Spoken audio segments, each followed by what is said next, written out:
Ministeera obbo Tamasgeen Xuruunee, kabajamoo pirezidaantii keenya obbo Shimallis Abdiisaa, Birhaan Balaay, ministeerota, abbootii gadaa, haadholii siinqee,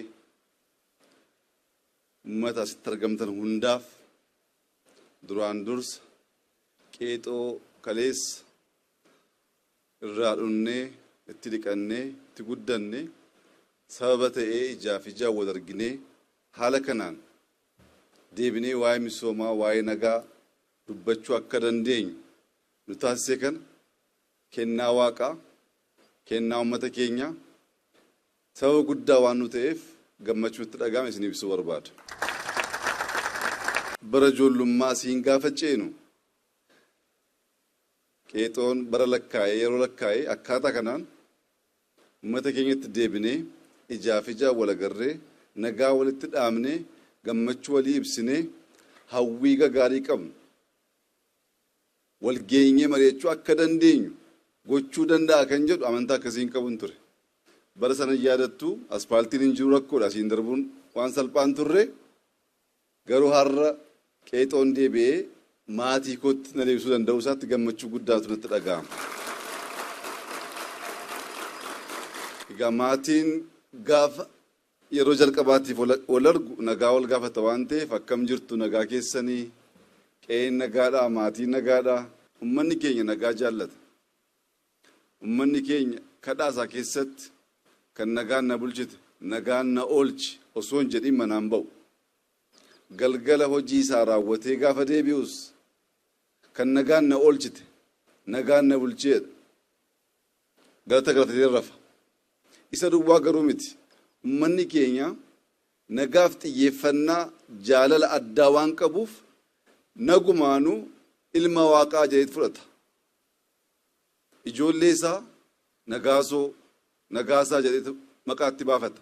Ummanni keenya nagaa jaallatee nagaa kadhatee ijoollee isaatti maqaa baafatee kanaan garuu hin dhaabbatu. Nagaan kan booreessan jiraannaan boora'uu akka danda'u hin beeka. Kanaaf jedhee ijoollee isaa ammas araarsaa jedhee baasa. Nagaasaa duwwaan jedhu. Wal dhibdeen jiraachuu hin danda'a. Mariif marabbaan mari'annee jaarsoliidhaan fayyadamnee araaramuu akka dandeenyus uummanni keenya jechaan kadhannaa guyyaa guyyaatiin nu barsiisaa guddanne. Nagaa hin jaallanna. Bakka nagaan hin jirretti immoo mariif marabbaan dubbii hiikus immoo aadaan keenya nu barsiisee jira jechuudha. Kanaaf nagaan waa hunda caalaa kan nu barbaachisu misooma akkasii kana arguudhaaf kan nu gargaaru waan ta'eef nagaa dura buusanii ilaaluun dubbachuun mari'achuun maaliif barbaachisaa?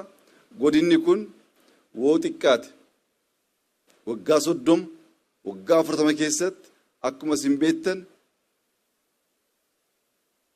nagaa guutuu argatee waa'ee misoomaa yaaduu hin dandeenye. Bara ijoollummaa keenya irraa kaasnee naannoon kun al tokko boqochaa rakkoo keessa galaa al tokko boqochaa rakkoo keessa galaa gara misoomaatti xiyyeeffatee hojii keessa galuu hin dandeenye. Kana keessaa ba'anii laphee guutuun sammuu guutuu misooma keessa galuudhaaf waa'een nagaa dubbatamuu qaba taanaan asitti bakkisa. Maaliif waa'een nagaa dubbii ijoo taa'oo jettan ummanni keenya arbaa. Lafeen arbaa waan biraatiin cabsuun baay'ee rakkisaadha. Lafee arbaa cabsuuf namoonni arba cabsuu barbaadan jalqaba lafee arbaa biraa barbaadu. Lafee arbaatiin cabsu. Lafeen cabne kana cabsuuf lafee keenya fayyadamuun dirqama waan ta'eef bara baraan rakkoon naannoo keenyatti uummata keenyatti mudachaa uummanni keenya uumama kenname irraa fayyadamee misoomuu jijjiiramuu osoo qabu bara baraan waa'ee naannoo kanaa gaafa yaanu dubbiin nageenyaa dubbiin ba'anii galu dubbiin yaadanii hojjechuu rakkoo ta'ee tureera.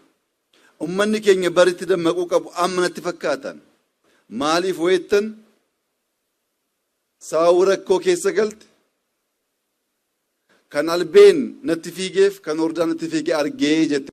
Rakkoo keessa jiru jedhanii warra albeen nutti fiigaa jiran kan maal barbaada akka jiran hubatanii akkuma abbootiin keenya nu barsiisan mariif marabbaan dubbii hiikanii nu gahaa misooma nu wayyaa carraa arganne kana balleessuu hin qabnu wal mancaasuu wal ajjeesuu wal xiqqeessuu wal cabsuu nu gahaa jennee dhaabbachuu hin dandeenyu taanaan coobna argaa jirru kun galaana ta'uu hin danda'u. Kun jalqabbiidha. Uummanni keenya misooma baay'ee hawwaa baay'ee barbaada. Jalqabbiin kun coobni kun galaana ta'ee misooma guddaa fiduu akka danda'uuf nagaan keenya bakka nagaan booreetti immoo mariif marabbaan mari'atanii araaraan dubbii hiikuun aadaa keenya waan ta'eef irra deebinee isa xiyyeeffannee mari'annee kallattii kaa'uun baay'ee murteessaa natti fakkaata. Dhiyeenya kanatti obboloowwan keenya kanaan dura qabsoo bifa addaatiin filatan gaaffii uummanni isaanii dhiyeesseef fudhatanii baay'een isaanii deebi'aa jiru. Warra deebi'e kana galateeffachuun baay'ee barbaachisaadha. Warra deebi'e kana galateeffachuun barbaachisaa kan ta'uuf osoo ji'a tokko ji'a lama ji'a sadii turanii achiis asiis kan du'u kan madaa'u qabeenyi kan badu silaa baay'ee ta'uu ni mala. Naannoo kanatti Oromiyaa keessatti diinni alaa dhufee kan nu cabsaa kan nu ajjeesaa jiru caalaa ijoolleen Oromoo osoo ta'anii mari'achuu qaban kan wal cabsaa kan wal ajjeesaa misooma akkasii akka hojjechuu hin dandeenye kan dhaabaa jiran baay'eedha. Kanaaf warra galan galateeffachaa warra hafan immoo ijoollee galan hordofaa nu gahaa kana caalaa wal nyaachuu wal arrabsuu wal ajjeesuu bu'aa akka hin qabaanne agarree jirra waan ta'eef kana booddee xiyyeeffannaan keenya ummata keenya wajjin taane naannoo keenya misoomsuu ta'uu qaba. Wallaga keessatti namni bunaan filloo laale oomishtummaa guddisee ekspoortii bal'isee misooma baay'ee soo yaaduu qabu bunni hammasii as jiraate buna keessa buna funaannee gurguruu keessaa baane buna keessa wal ajjeesuun waan nuuf tolu waan nuuf malu miti. Waaqni nu kennees baay'ee kan nutti gaddu natti fakkaata. Kan nu kennameef misoomaaf kan nu kennameef hoo dubbiin illee hammaate teenyee jalatti akka aadaa keenyatti mari'achuuf malee keessatti wal ajjeesuuf miti. Dhiigni sun hin badu waan ta'eef. Kanaaf barri waa'ee loon horroo yaaduu qabnu har'a. Ekspoortiin loonii biyyooti ollaa keenya gara biyya alaatti erguudhaan maallaqa alaa baay'ee argachaa kan jiran itti of guddisaa kan jiran qabeenyi sun nu kennamee jira.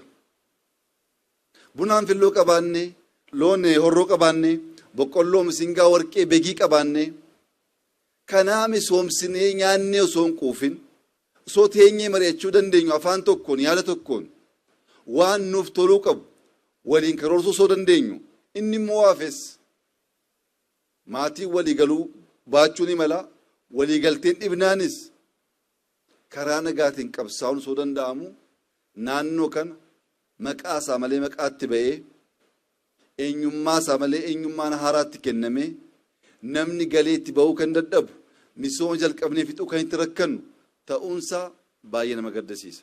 Kana keessaa ba'uun baay'ee barbaachisaadha. Maaliif har'a qeexoon hektaara 5,000 maatii 10,000 ol itti gargaaramuu kan danda'e kun akkuma sila kaase coobadha. Coobni kun galaana ta'uu qaba. Jalqabbiin Dambidollootti Gaambellaatti yaadne sun fiixaan ba'uu qaba. Misoomni baay'ee jalqabamee dhaabbate kun bara meeqa akka dhabne ilaalaa. Isa raawwachuu dandeenye jennaan bakka bakkatti coobni jiru kun walitti hidhaame laga guddaa waan ta'uuf lagni kun immoo uummata keenya waan gargaaruuf carraa keenyaaf yeroo keenya balleessuu keessaa baanee hojii misoomaa, hojii nageenyaa, hojii of jijjiiruu irratti sool gargaaree wajjin dhaabbanne baay'ee nu barbaachisaa amantaa jedhu nan qaba. Oromoon alanfatan malee mi'aa hin beekaniidha. Bu'aa misoomaa, bu'aa qeexoo alanfatan malee akkaataa mi'aatti beekan hin jiru. Maaliif eega dhalannee yeroo abbootii keenyas yeroo keenyas inuma jira bishaan kun. Bishaan kun misoomatti jijjiirame jiruuf jireenya uummata keenya amma jijjiirutti ijoolleen keenya quuftee mana barumsaa geessee deebi'uu amma dandeessutti mi'aa misoomaa alanfachuu dandamachuu hin danda'amu.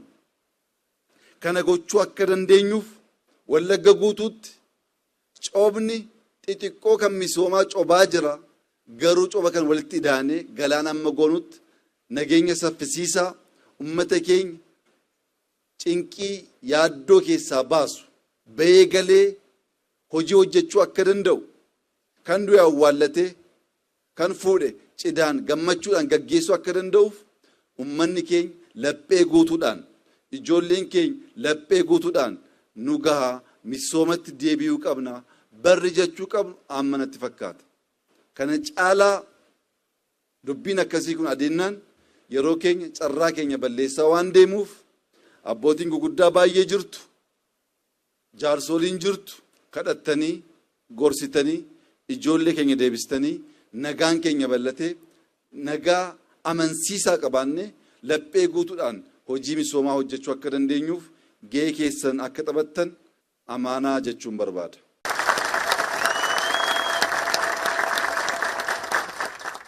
Ummanni kun qabsoodhaan hin beekamu.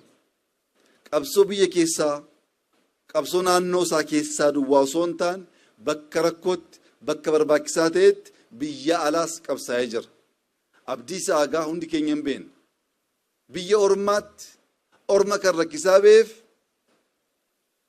ummata koo obbolowwan koo rakkistan fedhii biyya koo daangeessitan kan jedhu irraan malee waa'ee diinaaf meeshaa ta'anii fedhiif faayidaa ummataa dabarsanii kennuuf hin turre. Har'a Bishee Garbaa Oliiqaa Dingil ol jedhanii soo ilaalan barri ijoolleen obbolowwan ta'anii mari'achuu dadhabanii hiree isaanii hiree ummata isaanii diinatti dabarsanii kennaa jiru kan jedhu kan osoo arguu danda'an du'a lammaffaa hawwadhee yaada. Abbootiin keenya qabsaa'anii jiru. Abbootiin keenya aarsaa kaffalanii jiru. Bu'aan aarsaa sanaa laga kana misoomatti jijjiiruudha. Bu'aan aarsaa sanaa bakka hanqinni jirutti, bakka rakkoon jirutti, bakka waliigalteen hin jirretti ta'anii mari'achuudha. Jarris qabsaa'anii aarsaa ta'anii nus osoo teenyee mari'achuu dandeenyu aarsaa bu'aan qaban bitaa mirgaa kaffaluudhaan mana tokko ijoollee ishee asiif asiin dhabdee harmee boosu sanaaf si gahaa boqodhu jechuun yeroonsaa ammanatti fakkaata. Gama kootiin bara dheeraa booddee as deebi'ee isin arguu danda'uu kootti naannoo kanatti misoomni akkasii jalqabamuusaa kooyidarri baadiyyaa kooyidarri magaalaa jalqabbiitti xiqqoo mul'achuunsaa ummanni keenya gammadee wal hammatee wal simachuusaa gammachuu addaatiin ilaala. Garuu yeroon osoo hin darbin halkanii guyyaa hojjennee seenaa keessa turre sana waan jijjiiru bu'uurarraa hojjechuu akka dandeenyuuf qalbii jijjiirrachuu obsaan dubbii ilaaluu adeemsi keenya miidhaan ni fide laphee guutuudhaan laphee qulqulluudhaan qorachuu danda'u wal tuffachuu wal cabsuu wal hanqisuu keessaa baanee wal utubuu akka dandeenyu hundumti keenya gahee keenya taphachuu akka dandeenyu keessattuu abbootiin amantaa jaarsoliin biyyaa abbootiin gadaa beektoonni nu gahaa bakka hanqinni jiretti mari'annee hiikuu dandeenya. Kana booddee kan nu barbaachisu waliin taane misooma fiduudha. Kallattiin itti adeemnu garaagarummaa qabaannaan karaa nagaatiin qabsaa'uu hin dandeenye jennee woo murteessuu dandeenya. Naannoo kana jijjiiruuf waggaa muraasa nu ga'a. Ilaalaa jirtu gootummaa biyya Itoophiyaa keessatti misoomni bara dheeraa keessatti mul'atee hin beeknetu dhufaa jira. Kun as ga'ee ummata keenya jijjiiruu akka danda'uuf gama keenyaan qophii guddaa, fedhii guddaa, kaayyoo guddaa akka qabnu isinii ibsa.